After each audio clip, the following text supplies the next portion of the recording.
যত আগুন জ্বালানো হবে আগুন উপর দিকে যাবে। তাই নিজেকে অহংকার করলো, ইবলিস নিজেকে ঘামান মনে করলো, বলল আমি মাটির আদম, আদমকে সাজদা করব না। কথাতে সাজদায় পড়ে গেলেন, আদমকে সাজদা করতে শুরু করলেন। কিন্তু ইবলিস কি করলো? আদমকে সাজদা করলো না, নিজেকে অহংকার মনে করলো, নিজেকে তাকাব্বুর মনে করলো, নিজেকে বড় মনে করলো। কেমন করে বড় মনে করলো? শোনো, কেমন করে বড় মনে করলো? বললো আমি ইবলিস, আমি ফেরেশতা নই। আমি ইবলিস কি করেছি? আমি আগুনের তৈরি, আদম তো মাটির তৈরি, আমি আগুনের তৈরি। কোন জায়গাতে যদি আগুন জ্বালানো হয়, কোন কাঠ দিয়ে হোক বা কিছু দিয়ে হোক, যদি আগুন জ্বালানো হয় আগুন নিচের দিকে আসবে না, অতএব আগুন উপর দিকে চলে যাবে। তেমনি মাটিকে যদি কিছু দূর 10 মানজিল উপরে 20 মানজিল উপরে যদি চালিয়ে দেওয়া হয়, তবুও মাটি 2 সেকেন্ড পরে 3 সেকেন্ড পরে জমিনে ফিরে আসবে। কিন্তু আগুন নয়, আগুন তো উপর দিকে যাবে। যত আগুন জ্বালানো হবে আগুন উপর দিকে যাবে। তাই নিজেকে অহংকার করলো, ইবলিস নিজেকে ঘামান মনে করলো, বলল আমি মাটির আদম, আদমকে সাজদা করব না, নিজেকে ঘামান মনে করলো। তাই ওই কি হলো? কুফর হয়ে গেল, কুফরের মধ্যে শামিল হয়ে গেল ইবলিস। জি, তাহলে বুঝতে পারলেন কি? অহংকার করা সর্বপ্রথম গুনাহ হচ্ছে কি? অহংকার করা। আর সর্বপ্রথম নেকি হচ্ছে কি? তো আল্লাহর কথাতে সাজদা করা। কারণ ফেরেশতারা কি করলো? সাজদা করলো। জি, শুনে নাও, নিজেকে কোনোদিন অহংকার মনে করিও না। ও দুনিয়ার মানুষ, ও পৃথিবীর মানুষ, নিজেকে কোনোদিন অহংকার করিও না, ঘামান করিও না। শুনে নাও, আল্লাহ যে এত বড় বিশ্বে মাটি বানিয়েছেন, দুনিয়া বানিয়েছেন, কাউকে ছোট, কাউকে বড়, কাউকে কালো, কাউকে ধলো, কাউকে উঁচু, কাউকে বেঁটে, এই করে করে কি করেছেন? কাউকে ল্যাংড়া, কাউকে লুলা, কাউরে হাত নাই, কাউরে পা নাই, কাউর মাথা নাই, কাউর ইয়ে নাই, চুল নাই, এই করে করে কি করেছেন? বিশ্ব সাজিয়েছেন, পৃথিবী বানিয়েছেন। তাহলে কি করেন? যে আল্লাহ তোমাকে ছোট করেছে সে চাইলেও বড় করতে পারবে, যে তোমাকে উঁচু করেছে সে চাইলে ছোট করতে পারবে, কালো করেছে ভালো করতে পারবে। তাহলে শুনে নাও, নিজেকে কোনোদিন অহংকার করা চলবে না। তারপরে শুনেন, তাহলে অহংকার করা আমাদেরকে চলবে না। তাহলে আমাদের কি করতে হবে? নিজেকে অহংকার থেকে বাঁচতে হবে এবং নিজের সন্তানদেরকে, ছেলে মেয়ে পাড়া পুলিশ যত রয়েছে তাদেরকে অহংকার থেকে আমাদেরকে বাঁচাইতে হবে। জি, তাহলে শুনেন, যেমন কেমন করে নিজের ছেলেকে উপদেশ দিবেন, কেমন করে দিবেন? যেমন লোকমান, কোরআন মাইকে একটা সূরা আছে তার নাম হচ্ছে লোকমান। এই সূরা বানাতে সূরা একটা আছে তার নাম হচ্ছে লোকমান। জি, লোকমান সূরাতে আল্লাহ বলছেন وَإِذْ قَالَ لُقْمَانُ لِابْنِهِ وَهُوَ يَعِظُهُ يَا بُنَيَّ لَا تُشْرِكْ بِاللَّهِ।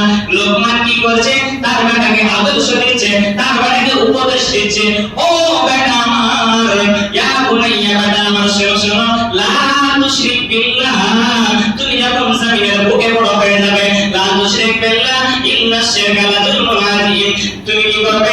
আল্লাহর সঙ্গে কোনোদিন শিরক করবে না, আল্লাহর জায়গায় কাউকে আসতে দিবে না, আল্লাহকে ছাড়া কাউকে রব বলে মানবে না। কারণ দুনিয়াতে যত বাড়ি গাড়ি টাকা কড়ি গাছপালা যত কিছু রয়েছে, আল্লাহ ছাড়া দ্বিতীয় কাউকে রব বলে মানবে না, কোন মূর্তিকে মানবে না, কোন মাজারকে মানবে না, কোন কাউকে মানবে না। লা তুশরিক বিল্লাহ, আল্লাহর সঙ্গে কোনোদিন শিরক করবে না। ইন্নাশ শিরকা লাযুলমুন আযীম, নিশ্চয় শিরক হচ্ছে মহা পাপ, বড় গুনাহ। কে বলছে? লোকমান তার ছেলে কি বলছে? উপদেশ দিচ্ছে, বেটা কোনোদিন শিরক করিও না। জি, আরো বলছে, কি বলছে? ইয়া বুনাইয়া আকিমিস সালাহ, ও বেটা আমার, তুমি কি করো? নামাজ কায়েম করবে, নামাজ কায়েম করো, নামাজ কায়েম করো। আরো বলছে ওয়া'মুর বিল মা'রুফ, ভালো কাম করবে, ভালো কাম করবে, ওয়ানহা আনিল মুনকার, এবং খারাপ কাম থেকে দূরে সরে রাখবে, খারাপ কাম থেকে বিরত রাখবে নিজেকে। কে বলছে? লোকমান তার ছেলেকে যেমন ভাবে কি করছে, এমন ভাবে কি করছে? উপদেশ দিচ্ছে। আল্লাহ বলছে, বেটা তুমি যখন জমিনের বুকে বড় হয়ে যাবে, ওয়ালা তুসাহিল খাত্তাকা লিন-নাস ওয়ালা তামশি ফিল আরদি মারহা ইন্নাল্লাহা লা ইউহিব্বু কুল্লা মুখতালিন ফাখুর। ও বেটা আমার, তুমি যখন জমিনের বুকে বড় হয়ে যাবে, জমিনের বুকে যখন বড় হয়ে যাবে, রাস্তা দিয়ে চলবে, রাস্তাঘাটে চলবে, বুক ফুলিয়ে ফুলিয়ে চলবে না, বুক চিটিয়ে চিটিয়ে চলবে না, গাল ফুলিয়ে ফুলিয়ে চলবে না। কেমন করে চলবে? নম্র হয়ে চলবে, ভদ্র হয়ে চলবে, সলিম হয়ে চলবে। তোমাকে আমাকে যেন মনে করে একটি ভদ্র মানুষ, কারণ ইন্নাল্লাহা লা ইউহিব্বু কুল্লা মুখতালিন ফখুর, নিশ্চয় আল্লাহ তাআলা ফখর করনে वाला, ঘমন্ড করনে वाला, তাকাব্বুর করনে वाला কে পছন্দ করে না, করে না, করে না। আল্লাহ তাআলা ঘমন্ড করনে वाला কে পছন্দ করে না। আল্লাহ বলেন অহংকার যে করে আমার গায়ের চাদর টেনে নিল, অহংকার করা মানে হচ্ছে কি আমার গায়ের চাদর কেটে নিল।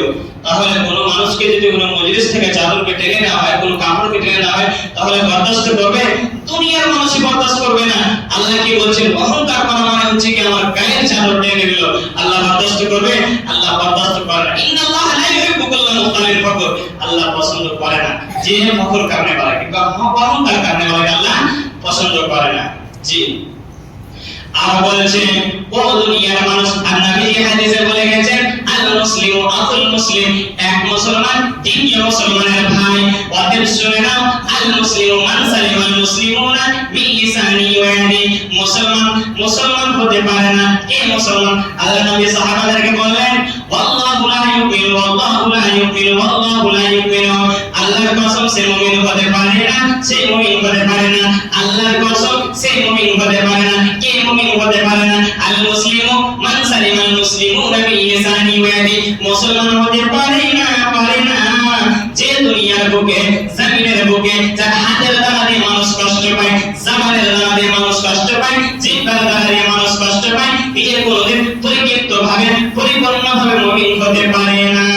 কে বললে? এটা নবী বললে। তাহলে অহংকার করলে পরে মানুষ কষ্ট পায়। জি, অহংকার যদি কেউ মানুষ করে, যে ধন দৌলত, টাকা পয়সা, পড়াশোনা এবং চলার মাধ্যম দিয়ে যদি কেউ কাউকে কষ্ট দেয়, কারণ অহংকার করলে মানুষ কষ্ট পায়। জি, 100% মানুষ কষ্ট পায়। তাহলে আল মুসলিমু মান সালিমাল মুসলিমুনা মিন লিসানি ওয়া ইয়াদি, মুসলমান হতে পারে না। কে মুসলমান হতে পারে না? যার জবানের দ্বারা দিয়ে, যার হাতের দ্বারা দিয়ে মানুষ কষ্ট পায়, পড়শি পায়, গানে হাত মানুষ কষ্ট পায়, তিনি পরিকৃতভাবে পরিপূর্ণভাবে মুসলমান হতে পারে না। বুঝতে পারলাম? তাহলে আমরা তাহলে শুনে নাও, এই কিয়ামত যখন দুনিয়া ফানা হয়ে যাবে, তখন কিয়ামতের দিন আল্লাহ তিন শ্রেণীর মানুষকে রাখবে। তিন শ্রেণীর মানুষ কাকে রাখবে? সর্বপ্রথম রাখবে শহীদ হয়েছে, শহীদ হয়েছে। দ্বিতীয় নম্বর শহীদ মানে হচ্ছে কি? যে দুনিয়ার বুকে নিজের গর্দানকে ইসলামের জন্য কাটিয়ে দিয়েছে, নিজের খুনকে বানিয়ে দিয়েছে, তাকে আল্লাহ রাখবে। আর কাকে রাখবে? যে দুনিয়ার বুকে আলিম, ইলম হাসিল করেছে, হতে পারে মাদ্রাসার ইলম হোক বা স্কুলে হোক, ইলম হাসিল করেছে। তারপরে কাকে রাখবে? যে মালদার, টাকা পয়সা, ধন দৌলত আছে, জমি জায়গা টাকা আছে, তাকেও রাখবে। তিন শ্রেণীর মানুষকে রাখবে। প্রথম শ্রেণীর মানুষ কাকে রাখবে? ও শহীদ होने वाला, सुनो सुनो सुनो এসো। তাকে তখন কি করবে? তার নিয়ামতগুলি যখন ইয়াদ আসবে, আল্লাহ কি করবে? নিয়ামতগুলি ইয়াদ করে দিবে।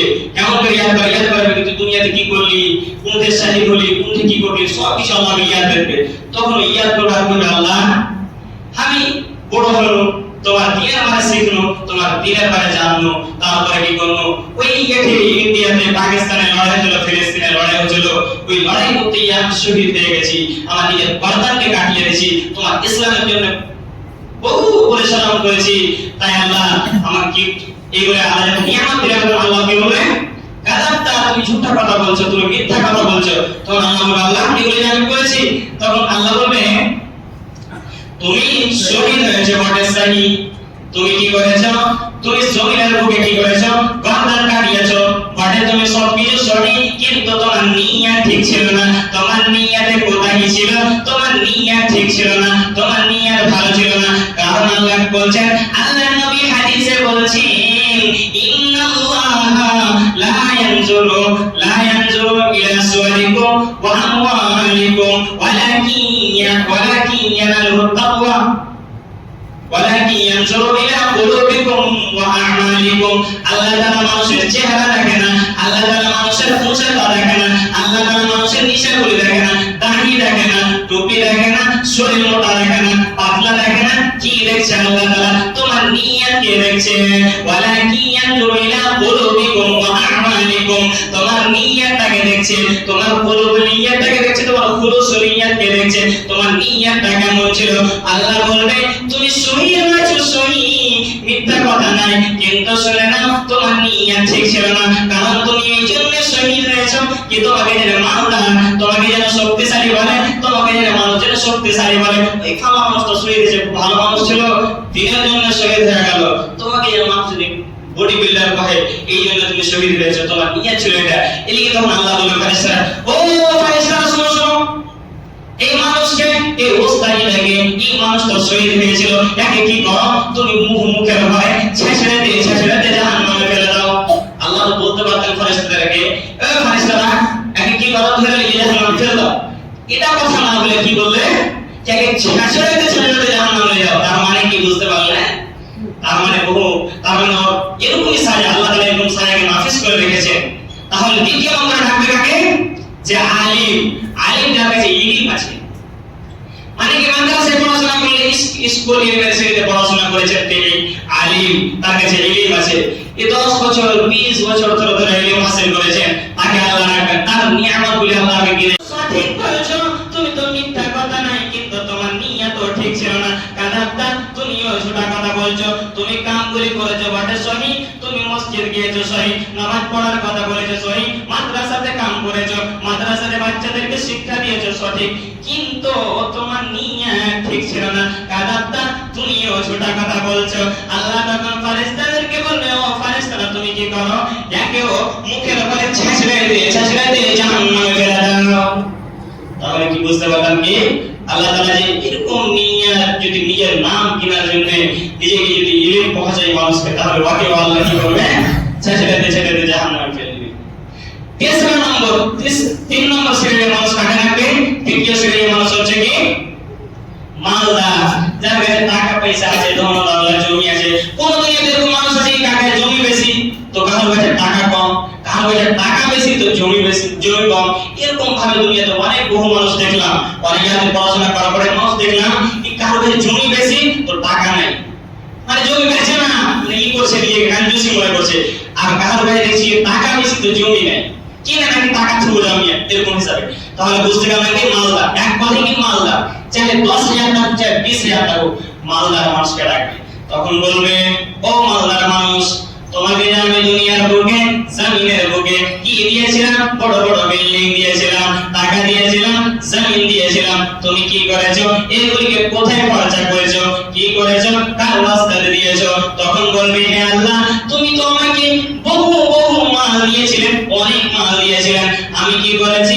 তোমার মাদ্রাসাতে দিয়েছি, তোমার মসজিদে দিয়েছি, অনেক বস্তানিকে চাপ্পাল কিনে দিয়েছি, পাঞ্জাবি সিলিয়ে দিয়েছি, গরিবের বেটির বিয়ে দিয়ে দিয়েছি, এই করে করে বিভিন্ন আমি নেকের কাম করেছি।